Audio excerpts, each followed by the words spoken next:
lyricist, but Q was more of a,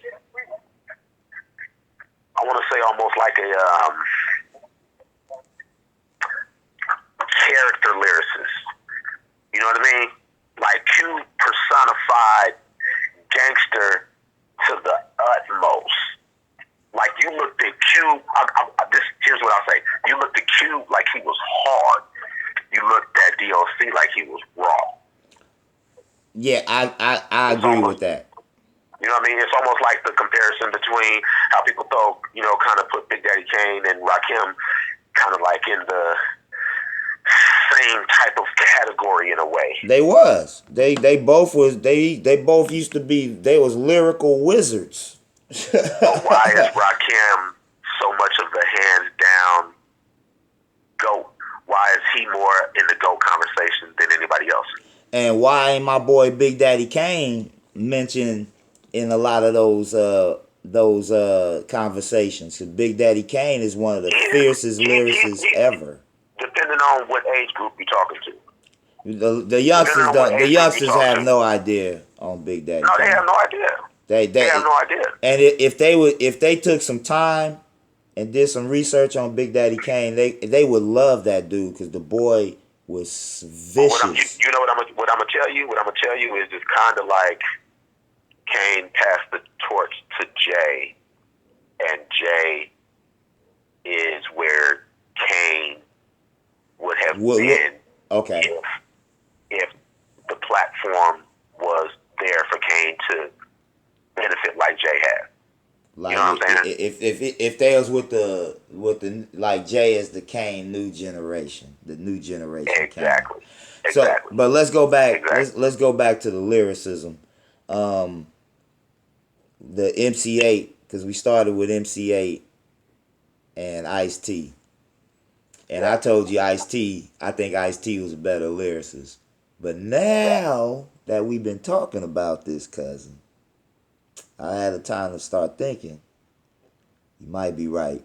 MC8 might be. I might give him the better lyricist, because he. But it takes some analysis, though. You know what I mean? Because hands down, it's like T is the default. Like if you mentioned, it would be a harder conversation for you to have if it was. So it would be an easier conversation to have if I would have said Ice-T or Quick. Yeah. Oh yeah. You see what I'm saying? And the reason that it would be an easier conversation is because when you look at it from a lyrical standpoint, fuck the longevity, because the reason T wins out against 8 is because of the longevity. But if you put the longevity against longevity, you're going to give it to the one who had the most lyrics. And Quick would be the one. If you looked at lyrics, you talking about lyricists. Now we going Quick against 8 now? Are we switching on? We're going Quick against Ice-T. Quick against Ice-T. Oh, Quick and Ice-T? Yeah, Quick. Yeah, Quick. See, Quick had lyrics. Quick was a creative dude. That's what I loved about Quick, cause you know me, bruh. We came up on lyricists, so I'm about lyrics, man. And when Quick came out, he showed me that he was creative and that he appreciated old school. You know what I mean? Yeah, absolutely. You know what I mean? And I was like, and he was a young dude. This nigga was 19 years old. You feel me? That's kind of why he won out. That's kind of why he won out against 8. Cause he was younger. You think, and he had that fire and that. But he was a little bit younger. And he had more value because he also produced, and he was also a DJ. So when you're looking at who's better, you got to give Quick the edge. Because he's just as, if he wasn't better than 8 lyrically, he was just as good as 8. But 8 couldn't touch him in any other category. So you got to. But we just going on lyrics now. If we talking about overall artistry, yeah. No, Quick, as far as lyrics, it's a good conversation. Comparison. As far as lyrics, it's a good conversation to have. Now we talk. Now we just going on lyrics now, nigga. We ain't now overall. Overall, basically profile, DJ Quick is destroying MC8. What you call it? Overall portfolio? Not even comparison. Portfolio is killing him. But We going lyrics for lyrics. That was that. That was a conversation to have. Yeah, I can't even really tell you who won that one because they both was dropping love. What I'm saying is, most people would, if they did come to a conclusion that there was a winner, most people would go with Quick because of the longevity and because he had more overall talent. Like, he was just as good lyrically, but if you couldn't pick a side because they were so close as far as lyrical capability, the edge would have to go to Quick because of the other things, those other two X factors. They would have to go to him. That's why I brought up the Cube and DOC situation. Now, see, you know what I mean? Now, what do you think on that one? Let's go back to that one because like I said, I think DOC was a better lyricist, but Cube was that character. Like, Cube is for me, Cube is in the category of gangster rap, because when I look at lyricists,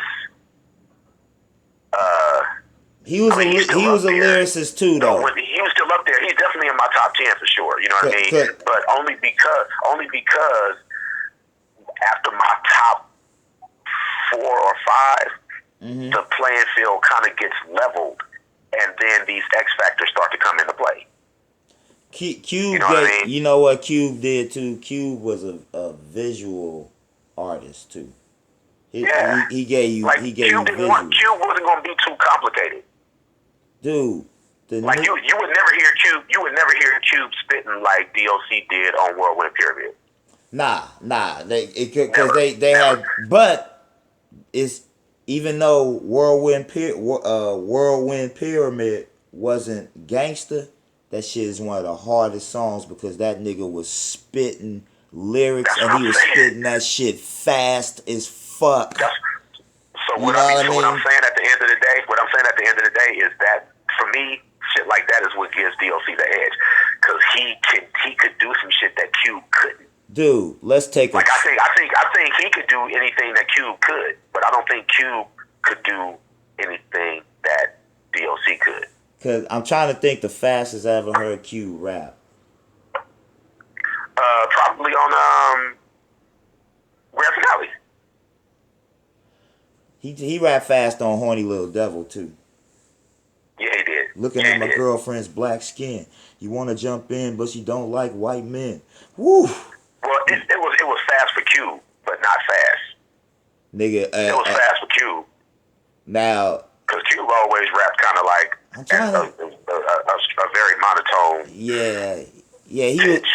Yeah, it was always a smooth, regular flow. You know what I mean? It never was like high pace. You know what I mean? I mean, even if you look at it showed on Grand Finale. It showed on Grand Finale. They were kind of like, their verses were kind of neck and neck. First of all, because the beat was so hard. You know what I mean? Shit, Easy even came off on Grand Finale a little bit. They all dropped. Hey, if you tripped on Grand Finale, they all dropped lugs.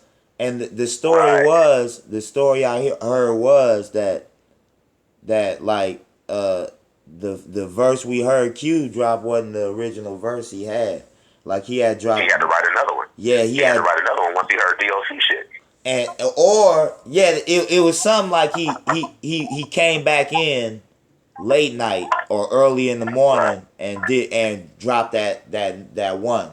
That nigga said my medley is deadly like a pin in a hand grenade. 5 seconds before you get played. You can't throw me. I guess you'll blow up. Ever see a sucker scattered and make you throw up? Come on, bruh. What that nigga said, what Easy say? Easy dropped some lugs in that one too. And you know that was Now who wrote Easy verse on that verse? Was it Cube or was it DOC lyrics? Well, actually I heard that at that time when DOC came around that they were both writing for Easy. But who wrote that? Who lyrics is on that from that verse? It sounds like DOC to me. Real? What? It might be a mixture. If you listen to Easy's lyrics on that song, when any other time that Easy kind of flowed when Cube wrote for him, it wasn't like that. But his was gangster. It's what he say. You can talk on the wing ding ding ling down your throat. Cause he started it off. Remember, he started it off. He said, they named me E, cause I come off like the enforcer. Mass murder motherfuckers in the courser every day. Situation where I was stalked by. Fuck a car. I do a motherfucking walk by. Easy in, the deal to the CN. Roundhouse, and there'll be no disagreeing. Cause if there is so, you feeling staticky. Then I'm arrested for what? Assault and battery. Never outdone. Only outdoing. Loving the bitches, leave the hoes who-hooing. Cause they addicted to what my dick did. The pleasure and pain, the wing ding inflicted. Yeah. Easy, the name of the Compton hardhead, cool, but local like local. Never broke because it pays to be ruthless. This is how we do this. I don't give a fuck about fame. I'd rather deal with the money than the motherfucking name.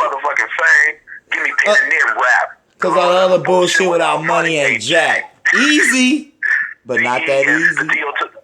Right, but not that easy to deal with. There we go. Especially if you popping bullshit. I think DLC wrote that verse. You think DLC wrote that one? Okay, what that boy DLC swinging, singing the brand new rap on the rhythm concocted by the homies in the back end. If it makes you giggle, it must be kind of funny, but to me it's kind of cool. Tell them why. I'm making money. Then they take the band with the swift 10 movement, grooving if you grooving, then the cooler he be doing it. Take it to sex for me to blow your mind. Cause it would be not a rap, but I was smart. The deal to the C is with the formula. It's far from me and funky enough for me. You will never listen. Some of this in DONTMOV. Without permission. From the deal to the C is without permission. From the deal to the C is the normal man. I'll be damned if a sucker can. Never compete with the elite. Must I speak? It's like dancing with two left feet. Never smile when the doctor's in the room. I'ma send your ass back to the temple of doom. I got raw when I came to Cali. Now I'm with NWA. On this motherfucking grand finale. Hey, them niggas drop some lugs. You know what I mean? Them niggas drop some lugs. You feel me? Them niggas drop some lugs. But I don't know, bro. I have to say it was a tie, bro, with Cube and DOC. I thought it was. Hold on. See, that's real shit right there. But yeah, bruh, that's a tough one. That's a tough one. You know what I mean? Damn, this boy done flashed me back on that. Yeah, but shit, I gotta get ready to get off this phone, bro. I gotta get ready to go. See, that's how you do it, man. That's as real as you can get it, Tone. We went through a lot of good shit right there, bruh. Alright, baby boy. I'ma holler. Peace.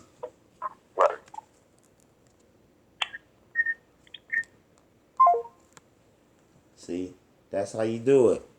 Got my mind made up on some spontaneous hip-hop lyricists back in the day. You know, on the phone with the homeboy 3D. Shout out to 3D Tone. You know what I mean?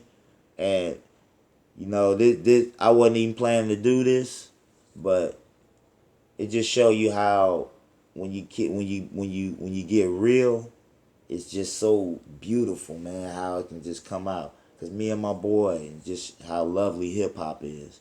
Me and my boy was just having a conversation like you do with your homies, and then of course, conversation transitions into hip hop, and he just started throwing out, you know. He just threw out, I think Ice-T. I think MC8 is a better lyricist than Ice-T. And at first I'm like, I don't know about that, man. And I like MC8, that's my dog. But I'm like, Ice-T, that's my boy, dude. I grew up on Ice-T, man. You know what I mean? Ice-T done dropped some lyrics. That's a lit. But after I thought about it, like MCA.